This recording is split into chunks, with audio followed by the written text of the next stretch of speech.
Hi students, welcome to IIS Academy. It's Tilak. So video மனமாத நன்றிகள். So நம்ம இந்த வீடியோல என்ன பார்க்க போறோம் பாத்தீங்கன்னா, so டைட்டில் தம்ப்நெயிலே பார்த்திருப்பீங்க. TNPSC group 4 க்கு GSA சுத்தமா படிக்க வேணாம் அப்படி நான் சொல்லியிருப்பேன்.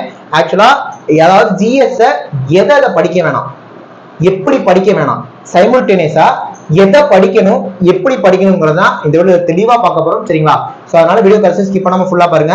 GS 75 கேள்விக்கு ப்ராப்பர் ஐடியா நான் இந்த வீடியோல கொடுத்துறேன். புரியுதா? சோ வீடியோ கடைசி ஸ்கிப் பண்ணாம ஃபுல்லா பாருங்க. நம்ம சேனலுக்கு புதுசா வந்தவங்க சேனலை சப்ஸ்கிரைப் பண்ணி வச்சுக்கோங்க, லைக் பண்ணிட்டு பாருங்க, கமெண்ட் பண்ணுங்க, தயவு செய்து சப்ஸ்கிரைப் பண்ணிட்டு பக்கத்துல இருக்க பெல் ஐகானை கிளிக் பண்ணிக்கோங்க. ஃப்ரெண்ட்ஸ்ங்களுக்கு ஷேர் பண்ணுங்க. புரியுதா? சப்போர்ட் பண்ணுங்க, யூஸ் பண்ணிக்கோங்க. வீடியோக்குள்ள போறதுக்கு முன்னாடி TNPSC group 4 க்கு நம்ம அகாடமில கிளாसेस போயிட்டு இருக்கு. சோ ஆன்லைன் டெஸ்ட் வந்தீங்கன்னா மொத்தமா 80 டெஸ்ட் PDF கொடுத்துறோம். ஃபீஸ் 699 தான்.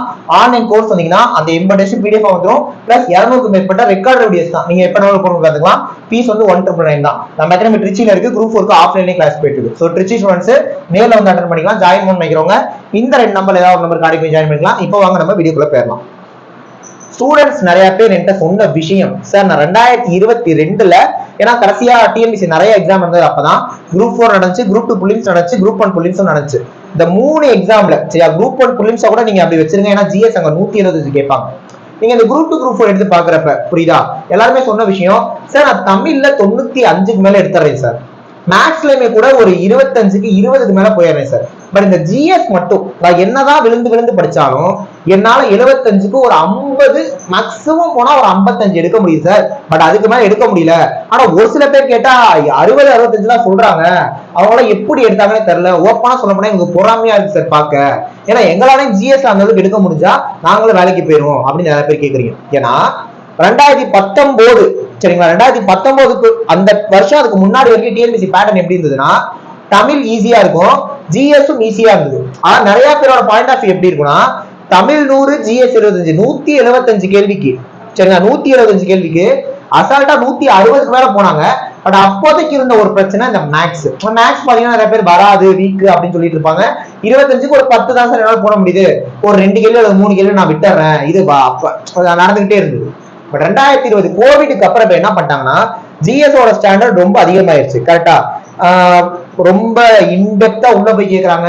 ஸ்டூடெண்ட் சொல்ற இன்னொரு விஷயம், சார் GSமே நாங்க எல்லாமே புக்ல இருந்து படிச்சுட்டு தான் போறோம், அவங்களும் புக்ல இருந்தா கேள்வி கேட்கறாங்க, இருந்தாலுமே கூட அந்த டைம்ல எங்களால ஆன்சர் பண்ண முடியல சார் அப்படின்னு தான் சொல்றீங்க. சரிங்களா? கொஸ்டின் எடுக்கிறவங்க முன்னாடி எல்லாம் எப்படி எடுப்பாங்கன்னா, ஒத்துழையாமை இயக்கத்தோட வருஷம் என்ன 1920 அப்படின்னு சொல்லுவீங்க.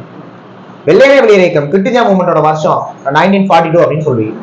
நம்மளுமே GS படிக்கிறப்ப அந்த மாதிரி தான் படிப்போம். கரெக்டா? ஒரு இன்சிடென்ட் நடந்தா யார் அதை மெயினா பண்ணா, எந்த வருஷம் பண்ணாங்க, ஓகேவா, இன்னும் கொஞ்சம் பேர் எக்ஸ்ட்ரா போய் யார் யாரெல்லாம் சேர்ந்து பண்ணாங்க அப்படிங்கறது கேட்பாங்க. இன்னைக்கு டேட்ல TNPSC கேள்வி அப்படி வர்றதே கிடையாது. அப்ப அவங்க என்ன எதிர்பார்க்கறாங்கன்னா, அவங்க ஏன் அதை பண்ணாங்கிறத நீங்க அவங்க பாயிண்ட் ஆஃப் வியூல போய் படிக்கணும். அதை நம்ம பண்றது இல்ல. நம்ம பண்ற தப்பு என்ன தெரியுமா, கரெக்டா நோட்டிபிகேஷன் வந்தோம் உட்காருது. இப்ப நிறைய பேர் என்ன பண்றீங்க, மத்தவங்கள்ட்ட கேட்கிறப்ப ஸ்டூடெண்ட் சொல்றப்ப, சார் தமிழ்ல நான் ஜாம்பவான் சார், மேக்ஸ்ல நான் வந்து ராமானுஜத்தையே மிஞ்சிடுவேன் சார், என்னால ஃபுல்லாவே எடுக்க முடியும் சார், நான் தமிழ்ல 100க்கு 100 அடிப்பேன் சார், மேக்ஸ்ல 25க்கு 25 அடிப்பேன்னா நீங்க GSல 75க்கு 50 எடுத்தாலே போதும். ஏன்னா கூட்டி பாருங்க, 100 25 ஒரு 125, அதுல நீங்க ஒரு 50 எடுத்து வச்சாலே போதும், 175 எடுத்துடலாம். அப்ப அவங்களுக்கு பிரச்சனை இல்லை. சில பேர் தமிழ்ல என்னால ஒரு 90 போட முடியும் சார், மேத்ஸ்ல 20 எடுக்க முடியுதுன்னா நீங்க GSலயுமே ஃபுல்லா எடுத்துதான் ஆகும்.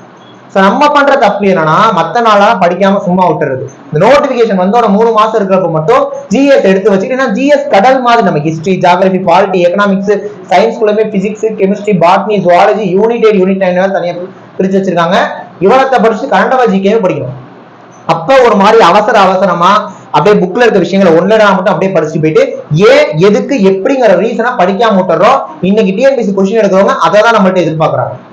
காந்தி ஒத்துழைமை இயக்கம் பண்ணாருன்னா 1920ல பண்றாரு, எல்லாம் ஓகே. பட் ஏன் பண்றாரு, எதுக்கு பண்றாரு, அவர் 1920ல பண்ண வேண்டிய கட்டாயம் என்ன, அதை TNPSC எதிர்பார்க்கறாங்க. இது ஜஸ்ட் ஒரு கேள்வி. இதுதான் எல்லாத்துலயுமே.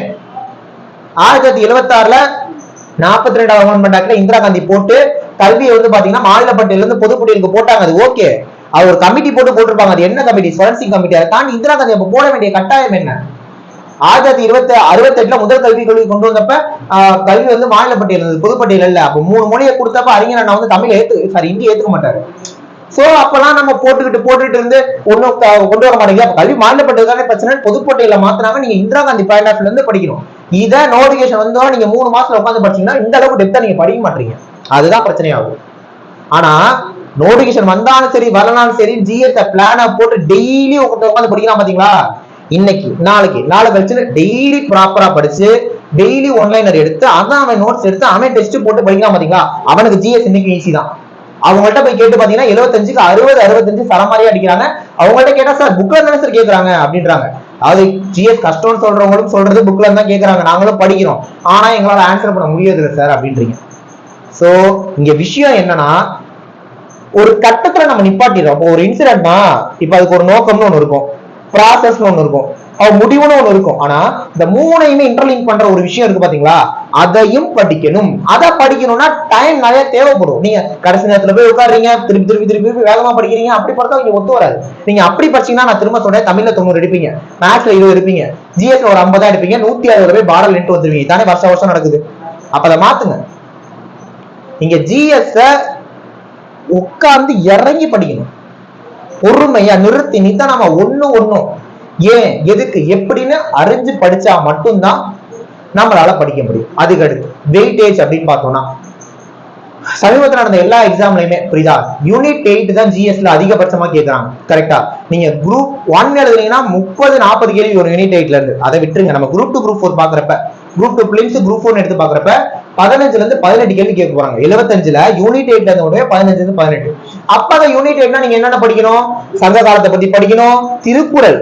யூனிட் 8ல இருந்து ஒரு 15 கேள்வி கேட்கறாங்கன்னா 18 கேள்வி கேட்கறாங்கன்னா திருக்குறள் இருந்தே 3 அல்லது 4 கேள்வி வந்துருது. அப்ப திருக்குறள் படிக்கணும்.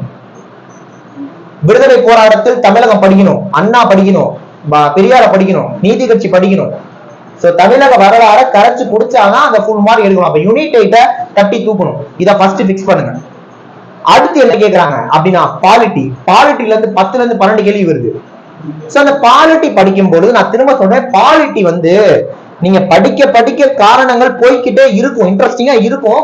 ஆனா ஒரு கட்டத்துல பிக்ஸட் சப்ஜெக்ட் 12 கேள்வி கேட்கறாங்கன்னா 12 கேள்வி நம்மளால அடிக்க முடியும்.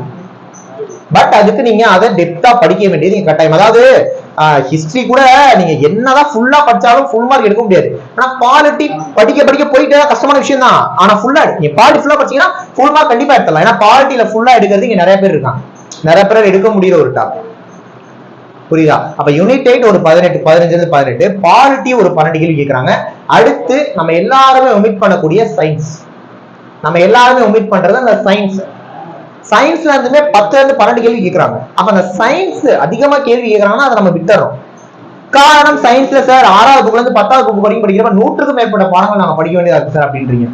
9th 10th மட்டும் படிங்க போதும். சயின்ஸ் ஒரு 12 கேள்வி கேட்கறாங்கன்னா 9th இருந்தே 8-9 கேள்வி வந்துருது. அப்ப நம்ம அதுக்கு முக்கியத்துவம் கொடுக்கணும். நீங்க ஒரு விஷயம் படிக்கிறோம்னா அதுக்கு காரணம் தான் தெரியுங்க. அது கஷ்டமா இருக்கனால தானே 20 லட்சம் பேர் படிச்சதுன்னா 10,000 பேருக்கு வேலை கிடைக்குது. ஈஸியா இருந்தா எப்படி இருக்கும் சொல்லுங்க? அப்ப கஷ்டமா தான் இருக்கும். நீங்க காரணம் தேடாதீங்க. எனக்கு இது 110 பாடம் இருக்குன்னா நான் படிக்கிறேன்னா எல்லாருமே அப்படி சொன்னா யார் அதை படிப்பா? படிக்கிறவங்க இருக்காங்கல்ல, படிச்சாதானே 75-60 மேல போக முடியுது. ஆனா திரும்ப சொல்றேன் சார், என்னால தமிழுக்கு 100க்கு 100 எடுக்க முடியும், நான் புலவர். மேத்ஸ்ல 25 எடுக்க முடியும், நான் ராமானுஜர்னா நீங்க ஜிஎஸ் 50 எடுங்க போதும். முடியல 95-20 நெருங்குறப்ப இங்க 60 தேவைப்படுது. அப்ப நம்ம அதை எடுத்து வைக்கணும். எடுத்து வச்சாதான் இங்க வேலை கிடைக்கும். புரியுதா சார்? ஜிஎஸ் படிக்கவே வேணாம்னு சொன்னது நீங்க ஒரு மாதிரி ஸ்டைல்ல படிக்கிறீங்க பாத்தீங்களா, அது வேணாம். ஒண்ணுமே ஏன் எதுக்கு எப்படி, அதாவது அவங்க அதை பத்தி பேசினாலுமே கூட நீங்க 3 கேள்வி எழுப்பணும். ஒரு ஸ்டேட்மெண்ட் படிக்கிறீங்கன்னா ஏன், எதற்கு, எப்படி, இந்த 3க்கு ஆன்சரை கண்டுபிடிங்க. அப்படி படிச்சு பாருங்க, ஜிஎஸ்ல கண்டிப்பா மார்க் எடுக்கலாம். புரியுதா? சோ படிக்கவே வேணாம்னு சொல்ல, படிக்கிற முறை தப்புன்னு நான் சொல்றேன். இந்த மாதிரி ஜிஎஸ் படிங்க, எந்த டாபிக்கா இருந்தாலும் டெஃபினட்டா உங்களுக்கு ஹெல்ப்ஃபுல்லா இருக்கும். நம்ம யூடியூப் சேனல்லுமே கூட தமிழ், ஜிஎஸ், மேக்ஸ் எல்லாத்துக்குமே ஃப்ரீ கிளாஸஸ் போட்டு இருக்கோம். ஸோ 200 கேள்விக்கு 180க்கு மேல நீங்க கண்டிப்பா எடுத்துருவீங்க. புரியுதா? ஸோ தமிழ்லையுமே 100க்கு 95க்கு மேல உங்களுக்கு எடுக்க வச்சிருவோம். நம்ம யூடியூப்ல போற வீடியோஸ் மட்டும் பார்த்தா போதும். மேக்ஸ்ல 25-25 எடுக்க வச்சிருவோம். ஜிஎஸ்ல கண்டிப்பா உங்களுக்கு 75க்கு 60க்கு மேல கொண்டு வந்து நிப்பாட்டிடுவோம். நம்ம யூடியூப் பார்த்தா மட்டும் போதும், 200க்கு 180க்கு மேல எடுத்துருங்க. புரியுதா?